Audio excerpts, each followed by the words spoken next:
രാജ്യത്തിൻ്റെ പൊന്നോമനയായി വിനേഷ് ഫോഗട്ട് തിരിച്ചെത്തിയിരിക്കുന്നു. രാജ്യത്തെ ജയിപ്പിച്ച് ഭാരതാംബയുടെ മണ്ണിലേക്ക് സമ്മാനം കൊണ്ടുവരാൻ പോയതാണവൾ. അതവ ചെയ്യുകയും ചെയ്തു. പക്ഷേ ചില കഴുകന്മാർ അത് കൊത്തിപ്പറിച്ച് കൊണ്ടുപോയി. വിനേഷ് ഫോഗട്ട് എന്ന താരത്തിനെയല്ല, സ്വന്തം രാജ്യത്തിനെയാണ് അവർ ചതിച്ചത്. അവൾ കരഞ്ഞു, ഒപ്പം ഇന്ത്യയും കരഞ്ഞു. ദില്ലി വിമാനത്താവളത്തിൽ ഇന്ന് കണ്ടത് രാജ്യം കണ്ണീർ വാർത്ത നിമിഷങ്ങളായിരുന്നു. പാരീസ് ഒളിമ്പിക്സിലെ കടുത്ത പരീക്ഷണങ്ങൾക്കൊടുവിൽ ഗുസ്തി താരം വിനേഷ് ഫോഗട്ട് ഇന്ത്യയിൽ തിരിച്ചെത്തിയപ്പോൾ ദില്ലി വിമാനത്താവളത്തിൽ വൻ വരവേൽപ്പാണ് ലഭിച്ചത്. എങ്കിലും അവൾ കരഞ്ഞുകൊണ്ടേയിരുന്നു. ഗുസ്തി താരങ്ങളായ ബജ്രംഗ് പുനിയ, സാക്ഷി മാലിക് എന്നിവർക്കൊപ്പം കോൺഗ്രസ് MP ദീപീന്ദർ ഹൂഡ എന്നിവർ ചേർന്നാണ് ഫോഗട്ടിനെ സ്വീകരിച്ചത്. ഹരിയാനയിൽ നിന്നുള്ള അവരുടെ നാട്ടുകാരും സ്വീകരിക്കാനായി എത്തി. വളരെ വൈകാരികമായാണ് വിനേഷ് തൻ്റെ രാജ്യത്തോട് സംസാരിച്ചത്. സാക്ഷി മാലിക്കിനെ കണ്ട ഉടനെ കെട്ടിപ്പിടിച്ച് വിനേഷ് പൊട്ടിക്കരഞ്ഞു. മുന്നിൽ നിൽക്കേണ്ടവർ ചതിച്ചപ്പോഴും ഈ രാജ്യം നൽകിയ വലിയ പിന്തുണയ്ക്ക് താരം നന്ദി പറഞ്ഞു. വിനേഷിനെ എടുത്തുയർത്തിയാണ് രാജ്യസ്നേഹികൾ വിമാനത്താവളത്തിൽ നിന്ന് പുറത്തേക്ക് കൊണ്ടുവന്നത്. വിനേഷ് ഫോഗട്ടിനെ സംബന്ധിച്ചിടത്തോളം കഴിഞ്ഞുപോയ 10 ദിവസങ്ങൾ ഏറെ കഠിനമായിരുന്നു. ഒരു തലത്തിൽ മറ്റേതൊരു കായിക താരവും കടന്നു പോകാൻ ആഗ്രഹിക്കാത്തൊരു പരീക്ഷണത്തിലൂടെയാണ് വിനേഷ് ഫോഗട്ട് കടന്നുപോയത്. വനിതകളുടെ 50 കിലോഗ്രാം ഗുസ്തി മത്സരത്തിൽ നിന്നാണ് വിനേഷ് 100 ഗ്രാമിന്റെ ഭാരക്കൂടുതൽ കാരണം അയോഗ്യയാക്കപ്പെട്ടത്, അല്ലെങ്കിൽ അയോഗ്യയാക്കി തിരിച്ചയച്ചത് എന്ന് വേണമെങ്കിൽ പറയാം. അന്താരാഷ്ട്ര കായിക കോടതിയിൽ അപ്പീൽ പോയിരുന്നുവെങ്കിലും അപ്പീൽ തള്ളുകയും വിനേഷ് വെള്ളി മെഡലിന് പോലും അർഹയല്ല എന്ന് വിധി പ്രഖ്യാപിക്കുകയും ചെയ്തു.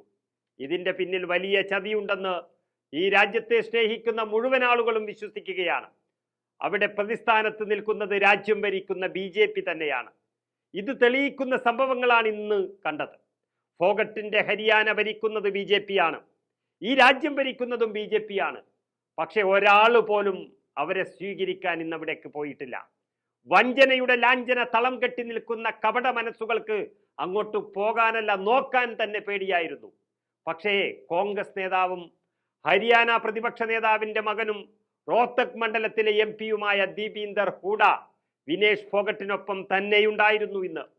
ഇത് വലിയ സൂചനയാണ് നൽകുന്നത്. രാജ്യം മുഴുവൻ കൂടെയുണ്ടായിട്ടും രാജ്യം ഭരിക്കുന്നവരുടെ ചതിയിൽ വെറും കൈയോടെ മടങ്ങി വരേണ്ടി വന്ന വിനേഷ് ഫോഗട്ട് ഇനി പോരാട്ട ഭൂമിയിലേക്കാണ് പോയിരിക്കുന്നത്. തന്നെ മാത്രമല്ല, തൻ്റെ രാജ്യത്തെ തന്നെ ചതിച്ചവർക്കെതിരെയാണ് ഇനി ആ യുദ്ധം. ഇന്നേക്ക് 45-ാം നാൾ ഹരിയാന പോളിംഗ് ബൂത്തിലേക്ക് പോകുകയാണ്. അവിടെയാണ് ഇനി വിനേഷ് ഫോഗട്ടിന്റെ പോരാട്ടം. രാജ്യത്തെ ചതിച്ചവർക്കെതിരെയുള്ള ഗുസ്തിയാണ് ഇനി ഫോഗട്ടിൻ്റെത്. അതിന്റെ സൂചനയാണ് ദീപീന്ദർ ഹൂഡയെ മുൻനിർത്തി വിനേഷ് ഫോഗട്ട് ഇന്ന് നൽകിയിരിക്കുന്നത്. നമുക്ക് ആ വീഡിയോ ഒന്ന് കണ്ടു നോക്കാം.